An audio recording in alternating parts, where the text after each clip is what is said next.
Her friend was doing a love story photo shoot and asked if we could help. My girlfriend told me she'd meet me there. When I arrived, she was already posing with another guy. I pulled her aside, confused. She smirked and said, "Relax, you're not exactly camera material." I just didn't want it to feel like cheating. I didn't say a word, just turned around and left. 5 days later, her parents called me. "Before we start, I just want to say thank you for being here. It means the world. But take a look at this. Only 8% of people watching are subscribed. If you enjoy these stories and want to support more of them, just one click makes a huge difference." People ask me if I saw it coming. The truth? Yes and no. I saw the red flags with Beth, but I ignored them because of where I was in life. Fresh off a major product launch that had consumed 2 years of my existence, I was mentally exhausted and lonely. Beth was beautiful, outgoing, and seemed genuinely interested in my work. Looking back, the warning signs were there from day one. Beth and I dated for 8 months. She worked as an event coordinator for a luxury hotel chain, a job that perfectly suited her obsession with appearances and social status. I'm a software developer who created a cybersecurity app that recently got acquired by a major tech company. Not exactly a match made in heaven, but I thought we balanced each other out.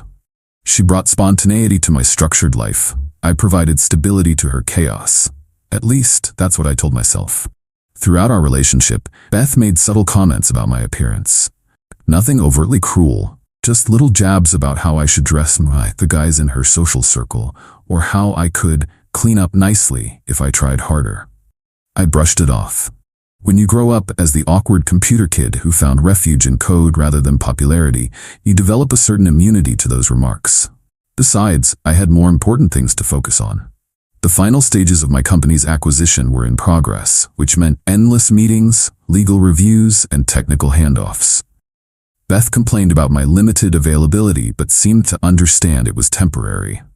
3 weeks ago, Beth's friend Zoe, an aspiring photographer, asked if we could help with a love story photo shoot for her portfolio. Beth immediately agreed, telling me she'd handle the details and I should just meet them at Whitman Park at 3 p.m. on Saturday. I wasn't thrilled about spending my one free day posing for photos, but Beth seemed excited, so I agreed. That Saturday, I arrived at the park 5 minutes early, coffee in hand for Beth. Almond milk latte, 1 pump vanilla, her usual. As I approached the fountain where we were supposed to meet, I saw them. Beth was already there, wrapped in the arms of a tall guy with perfectly styled hair and the kind of casual expensive clothes that scream, "I have a trust fund." Zoe was circling them with her camera, directing their poses. For a moment I thought I had the wrong day or location. But no, there was Zoe, and there was Beth, and there was definitely not me in those pictures. I walked over, confusion overtaking any immediate emotional response. Beth noticed me approaching and whispered something to the guy, who nodded and stepped away to check his phone. "What's going on?" I asked, handing her the coffee more out of reflex than anything else. Beth pulled me aside, a few feet away from Zoe and Trust Fund. "Look, it's not a big deal. Zoe needed couples photos, and honestly, you're not exactly camera material." She gestured vaguely at my entire existence. "Brandon is a model, Zoe knows. I just didn't want it to feel like cheating, but it's just for photos." She said it with such casual cruelty, like she was explaining something obvious to a child. Then she smirked, not a full smile, just that slight upward curve of superiority. "Relax, it's not personal. It's aesthetic." In that moment, something inside me went very quiet and very cold. All the background noise of the park, children playing, birds singing, Zoe's camera clicking, faded away. I looked at Beth, really looked at her, and realized I was seeing her clearly for the first time. I didn't say a word. Didn't need to. I simply turned around and walked away, her coffee still in her hand. Behind me, I heard her huff in annoyance before calling, "So dramatic, just wait at the cafe until we're done if you're going to be like this." I didn't stop, didn't look back. Just kept walking straight to my car. As I drove home, I wasn't angry. I wasn't even hurt, which surprised me. I felt clarified, like I'd been looking at a blurry image for 8 months, and suddenly someone had adjusted the focus. When I got home, I blocked Beth's number, removed her from my social media, and changed the codes to my building. Then I opened my laptop and got to work on something I should have finished weeks ago. Let me explain. The acquisition of my company included a stipulation that I develop a proprietary image recognition algorithm that could identify manipulated photos and videos, an increasingly valuable tool in the age of deepfakes. I had been stalling on the final stages because the test dataset I was using wasn't yielding the accuracy rates I wanted. That afternoon, with a strange detached focus, I had a breakthrough. The problem wasn't my algorithm, it was the testing methodology. By evening, I had restructured the entire approach and watched as my accuracy rates jumped from 78% to 94.3%. I worked through the night, fueled by clarity rather than emotion. The next morning, Beth started the inevitable barrage. First texts, which bounced back, then emails, then mutual friends checking if I was okay. Translation: Beth sent them to feel me out. Her messages evolved from annoyed, seriously overreacting, to concerned. Are you all right? To angry, real mature blocking me, to self-pitying, I guess I meant nothing to you. I responded to none of them. Meanwhile, I finalized my algorithm and sent it to the acquisition team. Their response was immediate and enthusiastic. The technology exceeded their expectations, and they fast-tracked the final payment, a sum that made my previous payday look like pocket change. On day 3, Beth showed up at my apartment. My doorman, Miguel, had strict instructions to not allow her up. When she made a scene in the lobby, he called security. I found out later that she tried to claim we'd had a fight and she'd left important medication in my apartment. Miguel, who had seen enough toxic relationships to recognize the signs, wasn't buying it. By day 4, Beth had escalated to having her best friend accidentally run into me at my regular coffee shop. Jasmine approached with practiced concern, talking about how worried everyone was, how Beth was absolutely devastated, and how there must have been a terrible misunderstanding. I looked at Jasmine and said, the only words I'd spoken about the situation. There was no misunderstanding. She was perfectly clear. Then I picked up my coffee and left, ignoring her calls to wait and talk. On the 5th day, I received a call from a number I recognized, Beth's parents. Why did I have their number? Because 2 months earlier, Beth had insisted I meet them during their visit to the city. They'd been surprisingly warm people, especially her father Robert, who had taken a genuine interest in my work. We'd exchanged numbers after I helped him set up some security features on his devices. I almost didn't answer. In retrospect, I wish I hadn't. But curiosity got the better of me. "Hello, Robert," I said, keeping my voice neutral.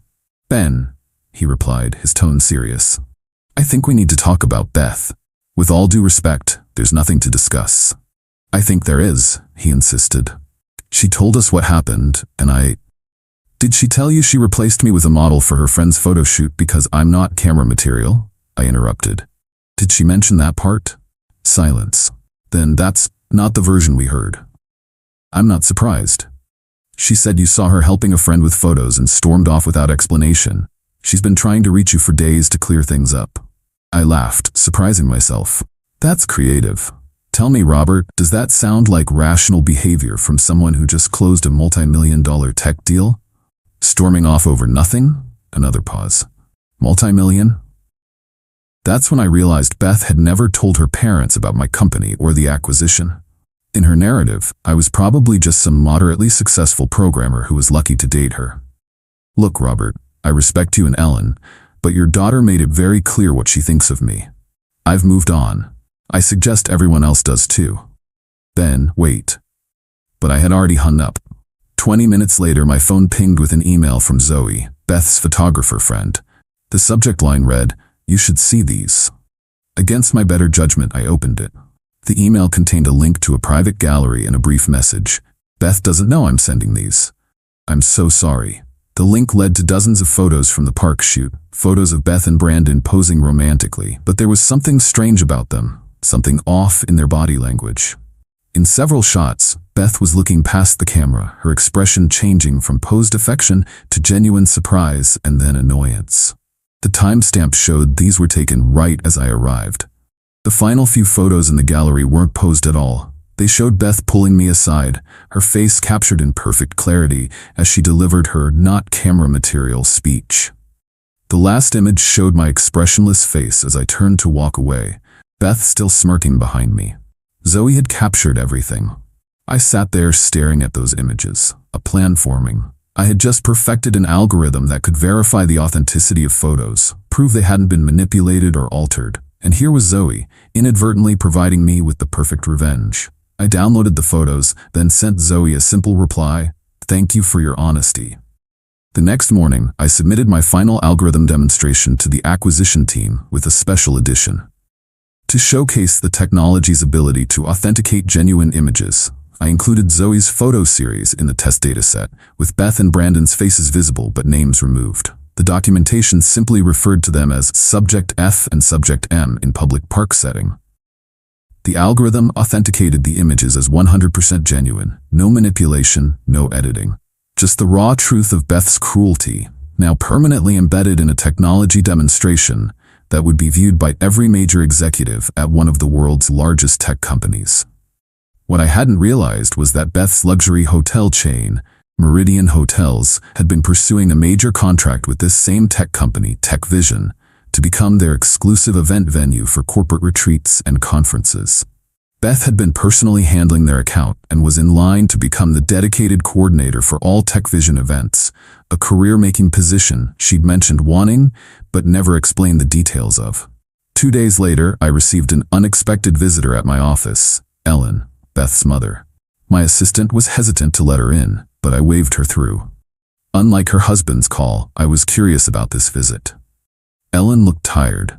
She sat down across from me, declined the offered coffee, and got straight to the point. Robert told me about your conversation. I wanted to hear your side directly. I recounted the incident at the park exactly as it happened. No embellishment, no emotional overlay, just facts. Ellen nodded slowly. That sounds more like the Beth I've been seeing lately, she said, surprising me. She's changed the last few years, more concerned with appearances than substance. I'm sorry to hear that. The reason I'm here. She hesitated. Beth has been offered a major opportunity at work, a dedicated coordinator position for TechVision's events, life-changing money. I kept my expression neutral, already seeing where this was heading. Yesterday, she was told the offer is on hold pending a review. Apparently, her likeness appeared in some internal demonstration at the company. Something about photo verification technology. The algorithm demonstration. It had made its way through TechVision's executive team faster than I expected. The chief technology officer who'd been reviewing my work was also overseeing their corporate event strategy and had recognized Beth from their recent venue negotiations with Meridian Hotels. That's unfortunate, I said, not offering any further comment. Ellen studied my face. You don't seem surprised. Technology moves quickly. Ben, she said, leaning forward, I'm not here to ask you to fix this for her. I'm here because I need to know, did you deliberately sabotage my daughter's career? I met her gaze directly. I submitted genuine, unaltered photos to demonstrate my algorithm's ability to detect authentic images. Photos taken in a public park that happened to show your daughter's true character. Nothing more, nothing less. Ellen sat back, absorbing this. She told us you were just a regular programmer, never mentioned your company or any acquisition. That's consistent with how she saw me. She nodded, then stood to leave. At the door, she paused. For what it's worth, I think Beth is getting exactly what she deserves. Not from you, from life. She gave me a sad smile. You were never not camera material, Ben. You were just not the prop she wanted. After she left, I received an email notification. The final acquisition papers were ready for signature. The algorithm had been accepted, and my technology would soon be implemented across one of the largest social media platforms in the world. Technology designed to reveal truth from artifice, to separate authentic moments from manufactured ones. I signed the papers digitally, a sense of completion washing over me. That evening, my phone buzzed with a text from an unknown number. Somehow, Beth had gotten a new phone to bypass my block. You ruined everything. That job was mine. All because I hurt your fragile ego? Real men don't need revenge. I didn't respond, but I didn't block this number either. I wanted to see if she had anything else to reveal about herself. An hour later, my boss showed me the photos. From your presentation. You planned this all along, didn't you? Use me for your little tech demo? Answer me. I let her spiral, each message more revealing than the last. Finally, I responded with a single line. I didn't plan anything. I simply showed the world exactly who you are. Clear, unfiltered, and authenticated. Then I blocked the new number too. 2 weeks later, I received an invitation to speak at a major tech conference about my algorithm and its applications in combating digital misinformation. The event was being held at the Grand Azalea Hotel, part of the Lux Hospitality Group, Meridian's biggest competitor. At the conference, after my presentation, a woman approached me. She introduced herself as Victoria Chen, Executive VP of Lux Hospitality Group. "Your presentation was fascinating, Mr. Mercer," she said. "We've been looking at implementing stronger verification protocols for our corporate clients, and your work might be exactly what we need." We chatted briefly about potential applications before she added, "I hope you don't mind me mentioning this, but we recently hired a new event coordinator who recognized your name from the speaker list. Beth Williams?" She mentioned having worked with you previously. It took me a moment to process this. "Beth works for Lux now? I thought she was with Meridian Hotels." Victoria nodded. "She was, until recently. There was apparently some situation with a major client." She lowered her voice. "Between us, TechVision pulled their contract with Meridian after some concerns about staff professionalism. We managed to secure their business, and Beth approached us shortly after, explaining that she wanted a fresh start." I maintained a neutral expression, though internally I was connecting the dots. After losing the TechVision opportunity at Meridian, Beth had jumped ship to their competitor, likely downplaying her involvement in the lost contract. I nodded politely. "Everyone deserves a second chance. Just make sure your photographer gets her good side." The VP looked confused, but I simply smiled and excused myself.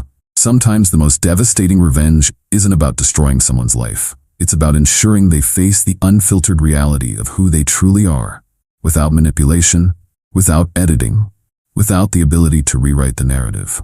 In the end, Beth got exactly what she wanted: a world where appearances matter and authenticity is verified. She just didn't expect to be on the wrong side of the lens.